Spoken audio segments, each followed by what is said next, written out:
Prime Minister Justin Trudeau has named 2 new independent senators to sit in the upper chamber. Mary Coyle, 63, will sit for Nova Scotia, and Mary Jane McCallum, 65, will represent Manitoba. McCallum, who is of Cree descent and a survivor of the Indian residential school system, is believed to be the first female Indigenous dentist accredited in Canada.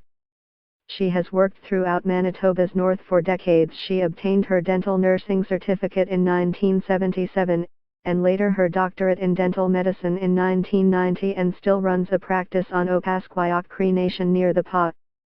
In addition to her private practice, McCallum has worked with the federal First Nations and Inuit Health Branch, and helped lead the Aboriginal Dental Health Program at the University of Manitoba. McCallum is set to become a parliamentarian as Health Canada faces criticism for its handling of the dental file.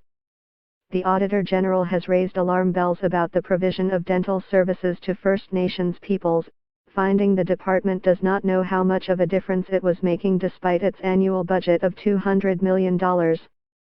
Unlike other Canadians, First Nations health care, including oral health, is largely the responsibility of the federal government. CBC News has also profiled the struggles of a young Cree girl who has taken the government to court to secure payment for braces her doctors say are medically necessary. The government has spent some $110,000 in court fighting the $6,000 procedure. According to a written statement distributed by the Prime Minister's office, Coyle is a longtime champion of women's leadership, gender equality, and the rights of Indigenous people. Since 1997, she has held a number of leadership positions at St. Francis Xavier University in Antigonish, NS, where she served as executive director of the Frank McKenna Center for Leadership, a group devoted to helping students to dream big, to make a positive difference in the world, and to learn to work with others to make things happen. Coyle also helped launch the university's Coady International Center for Women's Leadership, which is devoted to bolstering the place of women in civil society in the Global South.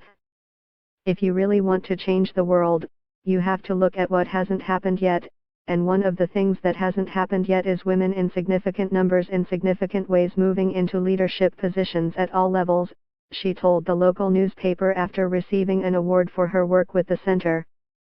She has worked abroad in rural development, and helped with the creation of the world's first microfinancing bank, Banco Sol, in Bolivia, and the establishment of the First Peoples Fund, which provides microloans to First Nations and MTI's communities in Canada.